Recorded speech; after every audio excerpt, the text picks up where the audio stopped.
Hello, আসসালামু আলাইকুম। Welcome to channel 2025-এ। আজকে নতুন একটা এপিসোডে আমরা আজকে এসে পড়েছি জাপান নিয়ে। আপনার টাইটেল এবং থাম্বনেইল দেখে বুঝতে পেরেছেন। তো জাপানে আসলে পড়াশোনা সংক্রান্ত সকল তথ্য এবং এখানে যে প্রসেসটা কি, কেমন করে যেতে হয়, এই সব কিছু বিষয় নিয়ে আমরা আজকে কথা বলবো। আমরা ইতিমধ্যে পর্তুগাল, নেদারল্যান্ড নিয়ে পডকাস্ট করেছি, যেগুলো আপনারা চ্যানেলের প্লেলিস্টে পেয়ে যাবেন। তো আজকে আমাদের সাথে উপস্থিত আছে আনিম, যিনি কিনা জাপানে রয়েছে এবং ওখানে মাস্টার্স শেষ করে এখন কাজ করছেন। তো আমি সরাসরি আনিমের কাছে যাব। তো প্রথমে ধন্যবাদ জানাচ্ছি আমাদের এখানে সময় দেওয়ার জন্য। ধন্যবাদ তোসি তোমাকে আমাকে ইনভাইট করার জন্য। হ্যাঁ তোমার আমাদের সাথে অনেকদিন পর দেখা হলো, হ্যাঁ ওটাও আমরা ভার্চুয়ালি। হ্যাঁ। হ্যাঁ আমরা হচ্ছে অনেক একই ইউনিভার্সিটি পড়াশোনা করেছি, তুমি একটা লম্বা গ্যাপ পড়েছে।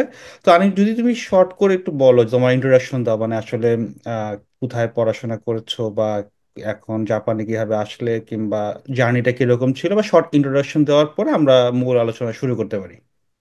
অ্যাকচুয়ালি আমি স্টোইস থেকে গ্রাজুয়েশন করেছি তোমার সাথেই, তুমি তো জানোই। হুম। দেন হচ্ছে আমি 2022-এর সেশনে আমি জাপানের মাস্টার্সের জন্য অ্যাপ্লাই করি। দেন এখানে চলে আসি after Covid. After long time, like আমার আমার ওই সময় কোভিড এর জন্য অনেক প্রসেসিং গুলোতে অনেক সময় একটু ঝামেলা হচ্ছিল। হুম। বাট ফাইনালি আফটার কোভিড এর পর আমি এখানে আসি 2022 সালে এপ্রিলে জাপানে আসি। দেন আমার মাস্টার্স এর কোর্স ছিল 2 ইয়ার কোর্স। 2 বছরের কোর্স শেষ করে এখন হচ্ছে আমি একটা ফাইন্যান্সিয়াল কোম্পানিতে জব করতেছি। সো আচ্ছা। এটা ছিল আমার journey last life, last 2 years জাপানে। আচ্ছা, তো আমি যে প্রথম যে কোশ্চেন সবাইকে করি যে কেন জাপান, মানে এত কান্ট্রি থাকতে জাপান চুজ করার রিজনটা কি ছিল, মানে যেখানে মানুষ ইংলিশ স্পিকিং কান্ট্রি বা ইউরোপ প্রেফার করে, তো জাপান তো একটু একটু সাইডে পড়ে গিয়েছে। তো এটা কারণটা কি, মোটিভেশনটা কিভাবে বা কি উদ্দেশ্য আর কি?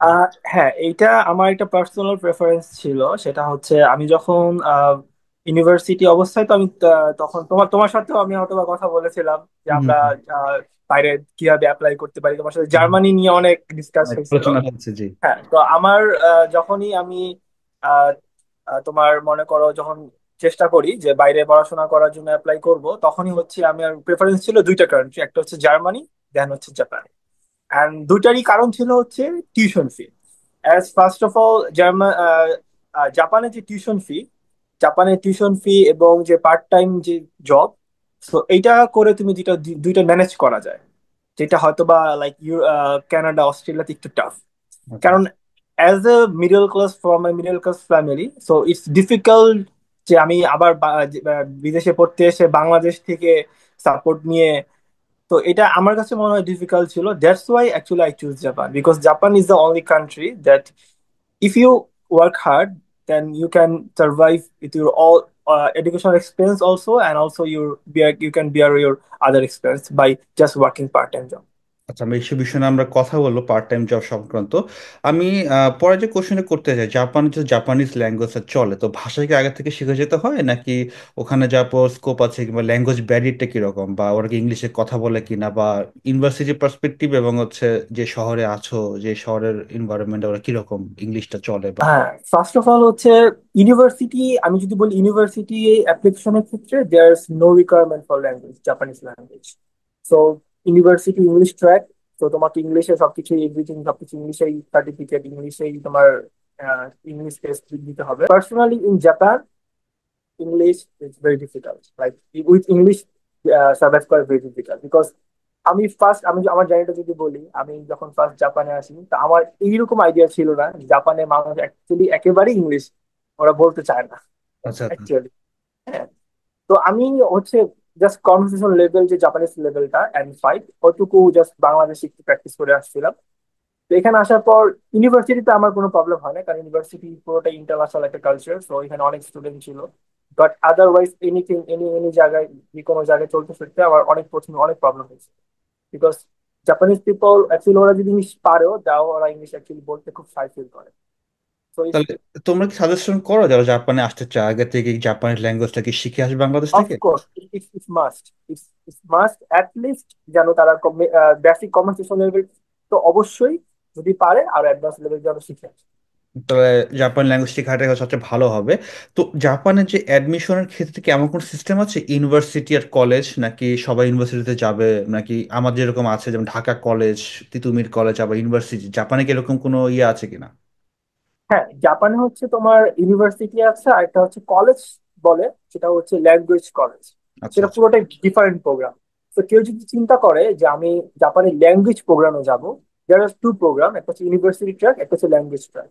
তো ল্যাঙ্গুয়েজ ট্র্যাকের পুরো প্রোগ্রামটা আলাদা। সে হচ্ছে এখানে আসবে, সে ল্যাঙ্গুয়েজ শিখবে 2 বছর, দেন হচ্ছে তার হচ্ছে সে একটা 2 বছরের যে কোনো একটা স্পেসিফিক লাইক সাবজেক্টে ডিপ্লোমা করবে। It's not a like bachelor আর masters, it's a diploma. Then সে হয়তো বা তখন জব করবে। সেটা এটা হচ্ছে পুরো আলাদা একটা ট্র্যাক। আর আচ্ছা। ইউনিভার্সিটি ট্র্যাকে এটা হচ্ছে ডিফারেন্ট ট্র্যাক, যে কেউ যদি ইউনিভার্সিটি আসতে যায় তাহলে সে ইউনিভার্সিটি আসবে, সেক্ষেত্রে কোনো ল্যাঙ্গুয়েজ রিকোয়ারমেন্ট আচ্ছা। নাই আজকে বুঝতে পেরেছি। তো এক্ষেত্রে হচ্ছে যদি আমি ইউনিভার্সিটির কথাই বলি, যেহেতু ইউনিভার্সিটিতে পড়াশোনা করছো, তো এখানে বেসিক কি কি ডকুমেন্টস লাগে ওর অ্যাপ্লিকেশন করার জন্য আর কি, মানে কি কি রিকোয়ারমেন্ট, বা মানে যারা জাপানে পড়াশোনা করতে চায় কখন থেকে শুরু করা উচিত, কি কি ডকুমেন্টেশন তাদের রাখতে পারে? হ্যাঁ, তো জাপানে অ্যাকচুয়ালি হচ্ছে ইনটেক হচ্ছে দুইটা। একটা হচ্ছে তোমার এপ্রিল সেশন আর একটা হচ্ছে তোমার সেপ্টেম্বর সেশন। সেশন গুলো এপ্রিল আর সেপ্টেম্বর হলো, এটার অ্যাপ্লিকেশন পিরিয়ডটা খুব আর্লি শুরু হয়ে যায়, লাইক লাইক 6 মান্থস এগো, অ্যাটলিস্ট 6 মান্থ 5 মান্থ আগে শুরু হয়ে যায়। লাইক তুমি যদি এপ্রিলে অ্যাপ্লাই করতে চাও তাহলে তোমাকে অবশ্যই অক্টোবর সেপ্টেম্বর থেকে, অ্যাটলিস্ট অক্টোবর থেকে তোমাকে প্রিপারেশন ডকুমেন্ট রেডি করতে হবে। তো ডকুমেন্টের ক্ষেত্রে প্রথম হচ্ছে যে ইউনিভার্সিটির কথা যদি বলি তাহলে হচ্ছে তোমার অ্যাজ ইউজুয়াল এডুকেশনাল সার্টিফিকেট, সাথে হচ্ছে তোমার লেটার অফ রিকমেন্ডেশন। সেটা ব্যাচেলারের ক্ষেত্রে হচ্ছে একটা, মানে একটা হলে হয়, আর মাস্টার্স এর ক্ষেত্রে দুইটা লাগে। আচ্ছা আচ্ছা আর আচ্ছা। হ্যাঁ, আর ইংলিশ টেস্ট, ইংলিশ রিকোয়ারমেন্টের ক্ষেত্রে জাপানে একটা সুবিধা আছে, সেটা হচ্ছে জাপানে ডুয়েলিঙ্গো অ্যাকসেপ্টেবল। সো ডুয়েলিঙ্গো তুমি দিয়েই করতে পারবা, আর সাথে আইএলটিএস তো আছেই। আর হচ্ছে কিছু কিছু ইউনিভার্সিটি আছে, সেটা হচ্ছে স্পেসিফিক কিছু ইউনিভার্সিটির ক্ষেত্রে সেটা হচ্ছে তোমার এমওয়াই অ্যাকসেপ্টেবল। বাট এটা হচ্ছে স্পেসিফিক ইউনিভার্সিটি ক্ষেত্রে, সব ইউনিভার্সিটির ক্ষেত্রে না। আইএলটিএস যদি বলি, আইএলটিএস কিরকম রিকোয়ারমেন্ট লাগে? 6, 6.5, 7 আর ফাইভ হ্যাঁ, পয়েন্ট ফাইভ ব্যাচেলারের ক্ষেত্রে most of the university requirement 6, আচ্ছা আর মাস্টার্স এর ক্ষেত্রে সেক্ষেত্রে 6.5। আচ্ছা আচ্ছা আচ্ছা। আর আর যদি দুইলিঙ্গ বলি তাহলে দুইলিঙ্গের ক্ষেত্রে ব্যাচেলারে হচ্ছে 100 আর মাস্টার্সে 115। তারপর তো এটা অবশ্যই ভ্যারি করে, ওয়েবসাইটটা হ্যাঁ, দেখলেই সবাই হ্যাঁ, বুঝতে পারবে আর হ্যাঁ, কি। হ্যাঁ, তাহলে তা প্রিপারেশন নেওয়া উচিত হচ্ছে 6 মাস আগের থেকে মোটামুটি যারা। হ্যাঁ, হ্যাঁ, মানে ম্যাক্সিমাম 6 মাস আগে থেকেই প্রিপারেশন নেওয়া উচিত, কারণ তোমার অক্টোবরেই তোমার অ্যাপ্লিকেশন পিরিয়ড শুরু হয়ে যায়। সেটা রেজাল্ট চলে আসে ডিসেম্বরে। দেন হুম। হচ্ছে প্রসেসিং করতে, সিও পেপার সব এভরিথিং করতে আরো 2-3 মাস সময় লাগে, দেন হচ্ছে এপ্রিলে ক্লাস শুরু। আচ্ছা, কোন সেশন সবচেয়ে বড় হয়? যেমন ইউরোপের ক্ষেত্রে যেমন সেপ্টেম্বরটা সবচেয়ে বড় একটা সেশন হয়, জাপানে কি এরকম same? হ্যাঁ, হ্যাঁ, হ্যাঁ, জাপানেও সেম। জাপানে হচ্ছে তোমার এপ্রিল সেশনটা হচ্ছে তোমার এপ্রিলের যে সেশনটা, সেটা হচ্ছে তোমার সবচেয়ে মানে স্টুডেন্ট বেশি থাকে। সেপ্টেম্বর সেশনটা স্টুডেন্ট কম থাকে। আচ্ছা এপ্রিলে অনেক স্টুডেন্ট অ্যাপ্লাই করে, আর সেপ্টেম্বর হচ্ছে কম স্টুডেন্ট অ্যাপ্লাই করে। আচ্ছা। তুমি যেটা বলেছিলে যে টিউশন ফি অনেক কম, তো আমাকে একটু মানে দর্শকের ধারণা দেওয়া উচিত যে কিরকম টিউশন ফি তারা একটা বাজেট করতে পারে জাপানে পড়াশোনার জন্য, ব্যাচেলার এবং মাস্টার্স। হ্যাঁ, টিউশন ফি কম বলতে টিউশন ফি অ্যাকচুয়ালি মোটামুটি আছে, বাট আমি যেটা বলতে চাচ্ছি সেটা হচ্ছে যে তুমি এখানে পার্ট টাইম জব করে সেই টিউশন ফিটা ম্যানেজ করতে পারবা, আচ্ছা এটা হচ্ছে মেইন রিজন জাপানে। আচ্ছা আচ্ছা। Tuition fee is like similar like Europe, but এখানে একটা সমস্যা হচ্ছে যে পার্ট টাইম জবটা অনেক অ্যাভেলেবেল, এবং এটা তুমি একটু হার্ড ওয়ার্ক করলে তুমি সেই টাকাটাও তুমি ম্যানেজ করা যায় নিজে নিজে, যেটা আমি অলরেডি 2 বছর আমার মাস্টার্সে তোমার টোটাল বছরে লেগেছিল অলমোস্ট 10 লাখের মতো পার ইয়ার। তো 10 লাখ টাকাটা কিন্তু আমি এখানে এসে দেন হচ্ছে পার্ট টাইম জব করে নিজেই টিউশন ফিটা দিয়েছি। এইটাই ছিল একমাত্র রিজন যে জাপান চুজ করা। কারণ যদি এখানে কানাডা অস্ট্রেলিয়ার ক্ষেত্রে যদি আমি বলি, সেখানে একটু টাফ। তো এটা আর টিউশন ফির ক্ষেত্রে যদি মোস্ট অফ দ্য ইউনিভার্সিটির ক্ষেত্রে ইয়ারলি 10 লাখ হচ্ছে লাগে। আরেকটা সেটা হচ্ছে মেন জিনিস, সেটা হচ্ছে স্কলারশিপ। হুম হুম হুম। জাপানে হ্যাঁ মোস্ট অফ দা ইউনিভার্সিটিতে অনেক স্কলারশিপের অপরচুনিটি আছে, বাট ডিফারেন্সটা হচ্ছে মাস্টার্স একটু কম। মাস্টার্স হচ্ছে ওরা একটু কম অফার করে। ব্যাচেলারে মোস্ট অফ দ্য ইউনিভার্সিটিতে 30% থেকে 100% মানে অলমোস্ট তোমার ওরা অফার করে, যদি একটু এডুকেশনাল ব্যাকগ্রাউন্ড ভালো থাকে, আর হচ্ছে ইসিএ অথবা আর আই সার্টিফিকেট ওভারঅল সবকিছু মিলে যদি একটু প্রোফাইলটা ভালো হয় তাহলে আর কি অ্যাটলিস্ট 30% স্কলারশিপ পাওয়া যায়। আচ্ছা, তো জাপানের ক্ষেত্রে কি কোন কোন শহরগুলো আসলে আসা উচিত? কারণ অনেক শহর আছে, যেমন ছোট শহর বড় শহর বলে অনেকে, সেক্ষেত্রে তো আমরা মোটামুটি জানি টোকিও মনে হয় রাজধানী, সেখানে তো আসবে। এছাড়া কোনো শহর কি রিকমেন্ড করা উচিত যে ওখানে মোটামুটি অপরচুনিটি ভালো, কারণ যারা পার্ট টাইম জবের কথা বলছো, সেই ব্যাপারটা?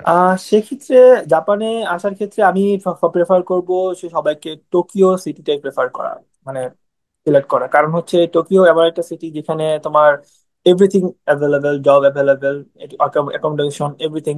বাট জাপানের বাইরের যে অন্য যে সিটি গুলো আছে সেগুলোতে একটু জবের ক্রাইসিস আছে, একটু অন্যদিকে হচ্ছে ফ্যাসিলিটিসও কম।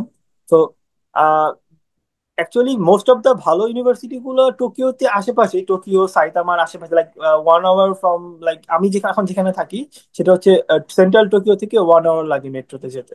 তো 1 আওয়ার হচ্ছে তোমার ওকে, যে তুমি রেগুলার 1 আওয়ার যাতায়াত করে ইউনিভার্সিটি কাজে এটা করা যায়। বাট তুমি যদি অন্য কোনো স্টেট চুজ করো লাইক ওসাকা, কোবে অথবা অন্য কোনো, সেক্ষেত্রে একটু প্রবলেম হয়ে যায়। তো আমি বলবো যদি কেউ যদি লাইক অ্যাপ্লাই করার জন্য চেষ্টা করে তাহলে ফার্স্ট প্রেফারেন্স যেন টোকিও রাখে।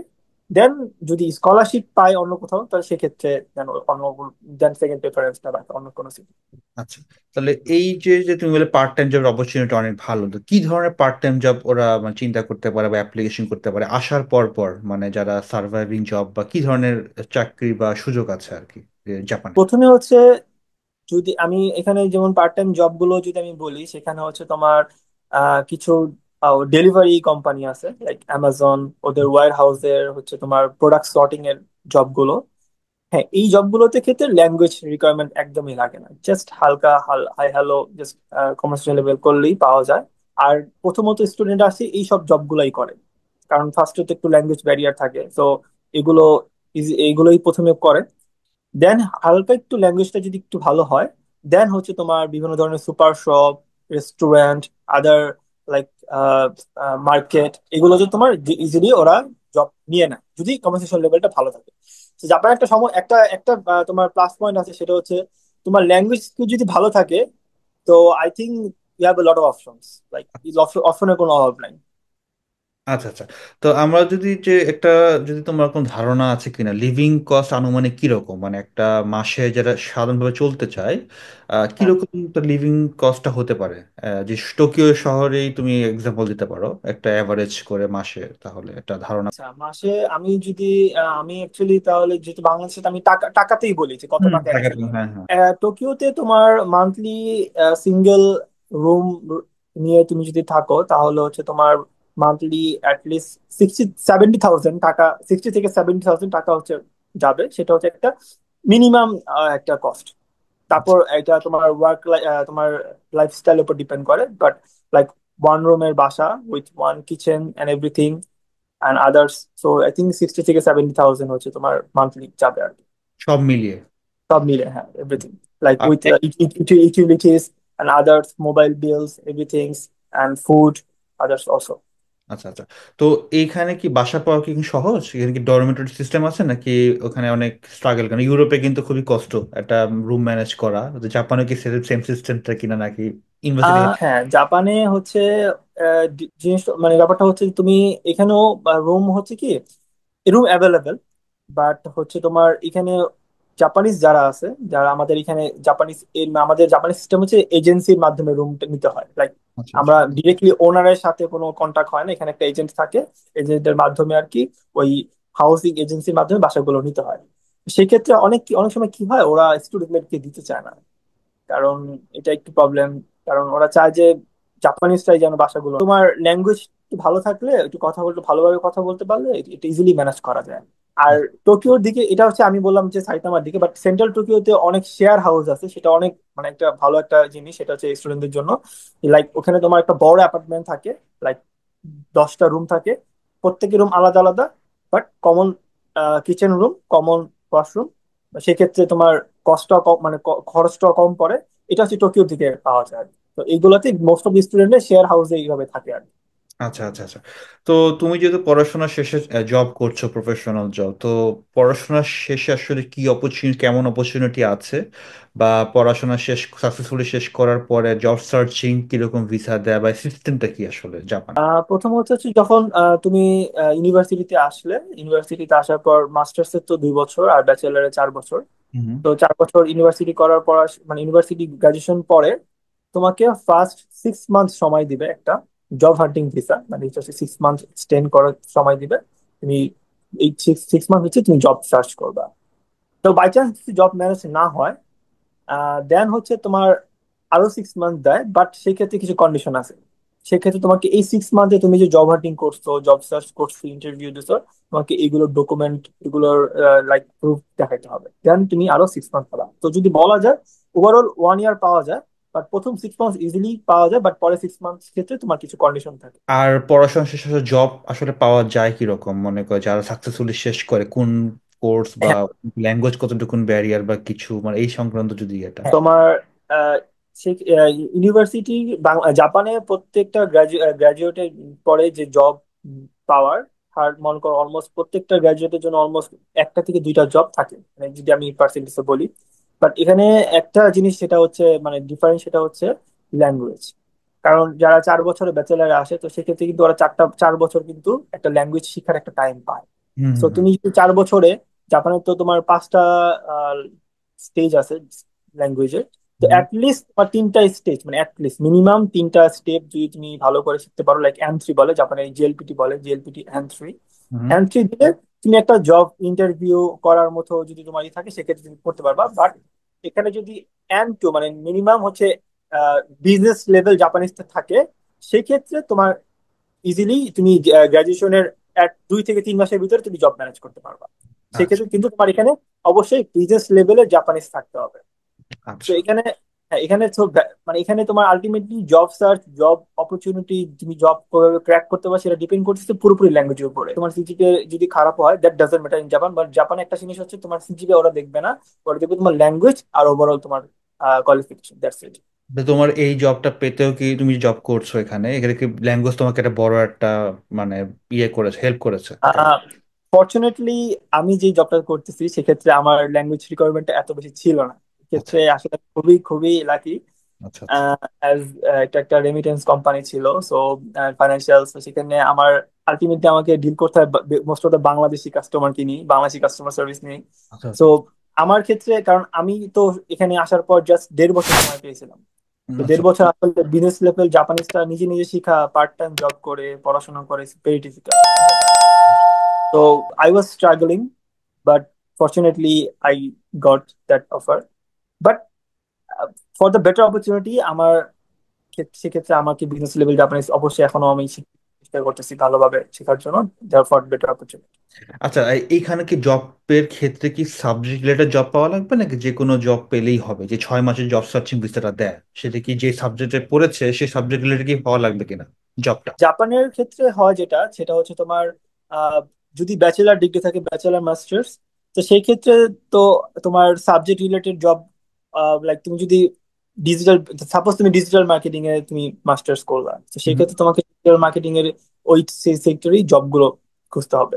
লাইক তুমি সেক্ষেত্রে তুমি ইঞ্জিনিয়ারিং জব গুলো করতে পারো না, তোমাকে সাবজেক্টের সাথে অ্যাটলিস্ট কিছু মিল থাকতে হবে। আচ্ছা তুমি আচ্ছা একটা পড়াশোনা করছো লাইক, কিন্তু ডিফারেন্ট সেক্টরে যদি জব হয়, সেক্ষেত্রে তুমি জব অফার পাবা, মানে জব অফার পাবা ঠিকই, বাট সেক্ষেত্রে ভিসার ক্ষেত্রে তখন তার ইমিগ্রেশন একটু কোশ্চেন করতে পারে, লাইক তোমার সাবজেক্ট এটা, তো তুমি এখন জব করতেছো আরেক সেক্টরে, সেই ক্ষেত্রে কোশ্চেন আসতে পারে। বাট সো ইটস বেটার যে তুমি যেই সাবজেক্টে পড়াশোনা করতেছো সেই সাবজেক্টটাতেই আগেই জব সার্চ করা। আচ্ছা। আমার যে নেক্সট যে কোশ্চেনটা, ক্রেডিট ট্রান্সফার কি কোনো ক্ষেত্রে কি এটা পসিবল কিনা, আমি যদি এরকম এক্সাম্পল যদি থাকে আর কি, যেমন জাপানে এসেছে, সে এখন ক্রেডিট ট্রান্সফার করে ইউএসএ গেছে, কানাডাতে গেছে, এরকম কোনো এক্সাম্পল কি আছে, দেখা দেখা হয়েছে এই 1.5 বছরের মধ্যে? আমাদের ইউনিভার্সিটিতে তোমার ব্যাচেলারে ছিল, তোমার সেক্ষেত্রে অবশ্যই 60 ক্রেডিটস কমপ্লিট করা লাগে বাংলাদেশে। 60 কমপ্লিট করা থাকলে দেন তুমি ডিরেক্টলি থার্ড ইয়ারে এখানে আসতে পারবা। আচ্ছা but depends on the university. আমাদের ইউনিভার্সিটি অপশনটা আছে, বাট হয়তো বা অন্য ইউনিভার্সিটিতে সেক্ষেত্রে আবার সাবজেক্টেরও অনেক কিছু ই আছে, সাবজেক্টে মিল থাকতে হয়। তো বাট অপশন অপশন আছে, বাট এটা হচ্ছে তোমার সিচুয়েশন। ইউনিভার্সিটি বা ইউনিভার্সিটি আসলে। আচ্ছা আচ্ছা। তো এখানে একটা সবচেয়ে বড় কথা বলে, ইউরোপে অনেকে বলে ব্যাচেলারদের আসলে আসা উচিত কিনা, কারণ এখানে একটা লম্বা সময় একটা স্ট্রাগলের পিরিয়ড। তোমার এক্সপেরিয়েন্স থেকে কি তুমি কি ব্যাচেলার স্টুডেন্টদেরকে জাপানে কি আসার জন্য কি ইন্সপায়ার করবে, নাকি মাস্টার্সে আসা ভালো আর কি? মানে তোমার যে কি বলে, যারা ব্যাচেলারে আসতে চায় কিনা, জাপানে আসতে ভালো হবে কিনা? তুমি বলেছো মনে স্কলারশিপ অনেক অপরচুনিটি আছে ব্যাচেলার, তো ব্যাচেলার মানে জাপানের জন্য সবচেয়ে ভালো একটা অপরচুনিটি হতে পারে। হ্যাঁ, আমাকে যদি বলো যে দুইটা থেকে চুজ করতে, আমি অবশ্যই বলবো যে ব্যাচেলারে অ্যাপ্লাই করার জন্য। বিকজ ইন জাপান মাস্টার্স ঠিক আছে, বাট ব্যাচেলারে আসলে সেক্ষেত্রে তোমার অপরচুনিটি অনেক বেশি থাকে এবং তুমি একটা লম্বা সময় পাওয়া যায়, 4 বছর পাওয়া যায়। সেক্ষেত্রে তোমার ল্যাঙ্গুয়েজও তুমি শিখতে পারবা। 4 বছরে অলমোস্ট বিজনেস ল্যাঙ্গুয়েজ ইজিলি শেখা যাবে। তারপর হচ্ছে তোমার, আর জাপানের জবের ক্ষেত্রে কি হয় যে তোমার মাস্টার্স আর ব্যাচেলার ডিগ্রিতে ক্ষেত্রে খুব ভ্যারি করে না। লাইক তুমি মাস্টার্স ডিগ্রি করলে যে তুমি খুব আরো ভালো একটা জব পাবা অথবা ভালো স্যালারি থাকবে, এই এই ভ্যারিয়েশনটা একটু কম, মানে এত অনেক বেশি তফাৎ না। So I think it's better to, যদি কেউ আসতে চায় তাহলে যেন ব্যাচেলারই আসার জন্য প্রিপারেশনটা নেয়। কারণ ব্যাচেলারে তোমার স্কলারশিপও থাকে, আর হচ্ছে তোমার 4 বছর সময়ও পাওয়া যায়। আচ্ছা।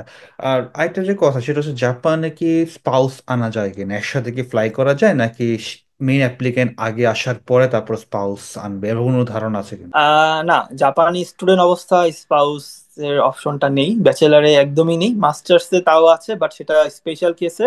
বাট সেই ক্ষেত্রেও তোমাকে এখানে আসার পরে তুমি অ্যাটলিস্ট 6 মাস স্টে করার পর দেন প্রসেসিং করতে পারবা। বাট আচ্ছা আমরা যেমন অন্য দেশে যেমন ডিরেক্টলি হয়তো বা একসাথে ফ্লাই করা যায়, বাট সেক্ষেত্রে এই অপশনটা নাই। আচ্ছা। আচ্ছা।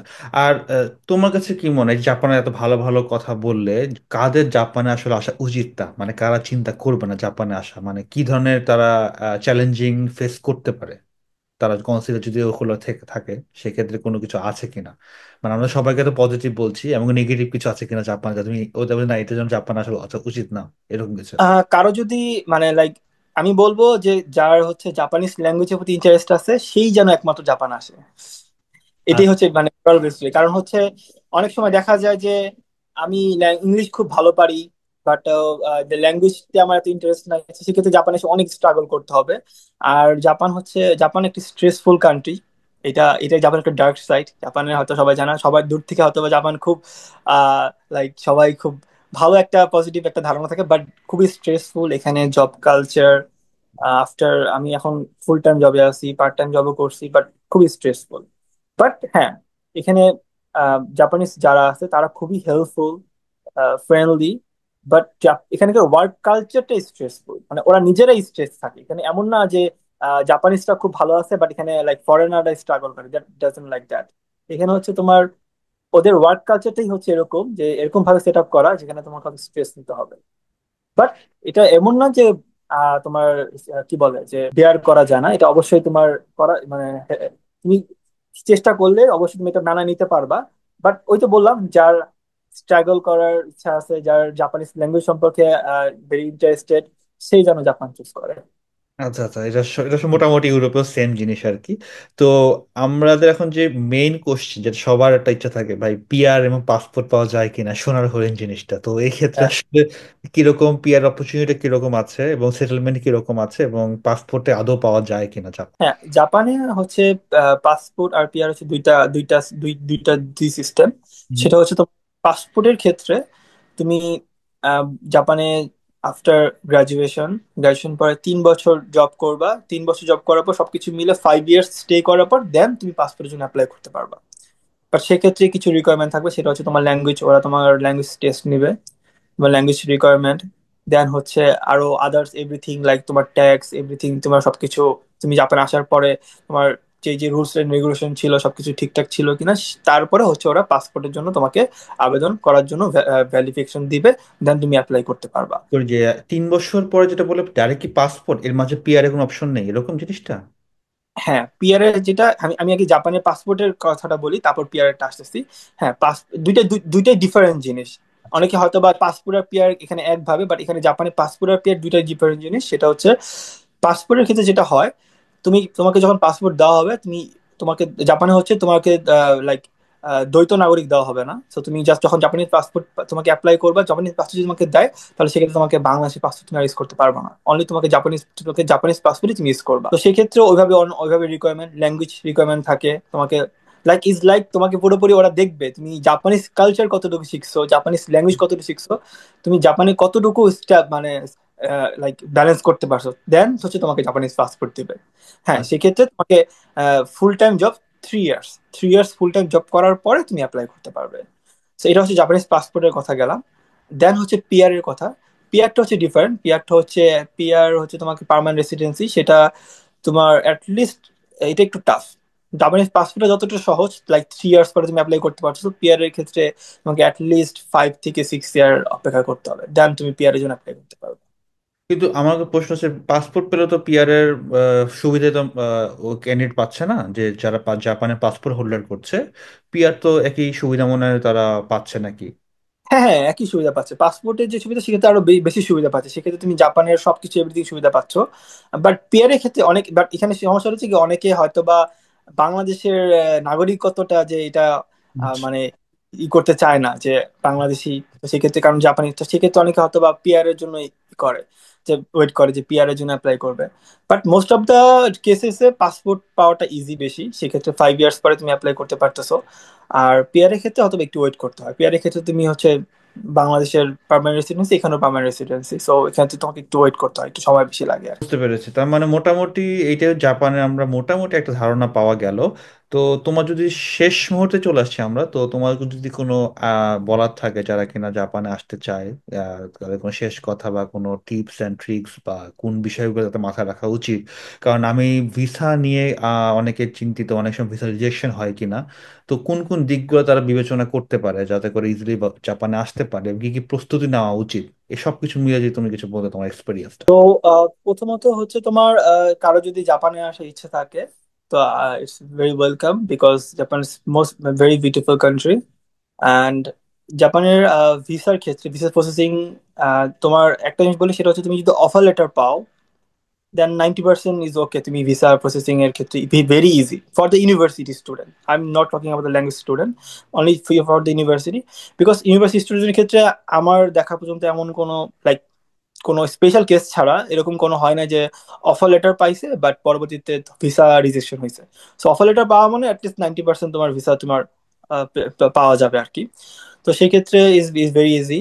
অ্যান্ড জাপানে আরেকটা জিনিস হচ্ছে যে তোমার জাপানিজ যে কালচার, অনেকে জাপানে যদি আসার ইচ্ছা থাকে, আর মোস্ট অফ দা আমি এখানে দেখছি কি যারা জাপানে আসছে না, ওদের আগে থেকেই দেখতাম যে আমি যাদের সাথে চলছি, তো ও দেখতাম যে ওদের আগে থেকে জাপানের প্রতি আলাদা একটা ফ্যাশনেশন থাকে অনেকেরই, লাইক অ্যানিমে, তারপর জাপানিজ কালচার। তো দেখতাম যে ওরা এখানে আসার পর ওগুলোর মানে ওই জিনিসগুলোর সাথে খুব ভালোভাবে অ্যাডজাস্ট করে নিচ্ছে আর কি। সো আমি বলবো যে যদি কারো যদি আসার ইচ্ছা হয়, আর বিশেষ করে লাইক আমাদের মতো যারা মিডল ক্লাস ফ্যামিলি আছে, তো সেক্ষেত্রে জাপানের তুমি আসার পরে পার্ট টাইম জব করে অ্যাটলিস্ট নিজের টিউশন ফি নিজে তুমি অ্যাপ্লাই মানে নিজে করতে পারতেছো, এটা একটা বড় একটা লাইক পয়েন্ট। কারণ অন্যান্য দেশে কিন্তু এটা একটু টাফ, সো বাট জাপানে এটা খুব ইজিলি করা যায়। আর যেহেতু স্কলারশিপের অনেক অপরচুনিটি আছে, একটু ল্যাঙ্গুয়েজটা যদি শিখতে পারো, ল্যাঙ্গুয়েজটা যদি শিখতে পারা যায়, তাহলে অনেক অপরচুনিটি আছে। তো আমি বলবো জাপান যদি চুজ করো কেউ, তাহলে অবশ্যই ল্যাঙ্গুয়েজটা সামনে রেখে, ল্যাঙ্গুয়েজের কথা মাথায় রেখে দেন জাপানে আসো, তোমার জন্য অনেক অপরচুনিটি আছে। তো আমরা মোটামুটি আজকে শুনতে পেলাম দর্শক যে জাপান আসলে শুরু থেকে শেষ পর্যন্ত পুরো প্রসেসটা, এবং আমাদের যে গেস্ট ছিল উনি কিন্তু তার পুরো এক্সপিরিয়েন্সটা আমাদের সাথে শেয়ার করেছেন। অসংখ্য ধন্যবাদ হানিম, আমাদেরকে সময় দেওয়ার জন্য আরো একবার। যে আমরা জাপান নিয়ে যদি আরো কিছু আপনাদের কিছু বলার থাকে আপনারা কমেন্ট করবেন, আমরা চেষ্টা করবো ওইটা নিয়ে প্রি পডকাস্ট কিংবা আনিম নিজেই আপনাদেরকে অ্যান্সার করতে পারবে। তো এই ছিল আজকের মতো ভিডিও। আপনাদের আবার সামনে কোন নতুন কোনো ভিডিও নিয়ে আসবে, নতুন কোনো দেশ নিয়ে, সে সংক্রান্ত আবার দেখা হবে। আসসালামু আলাইকুম।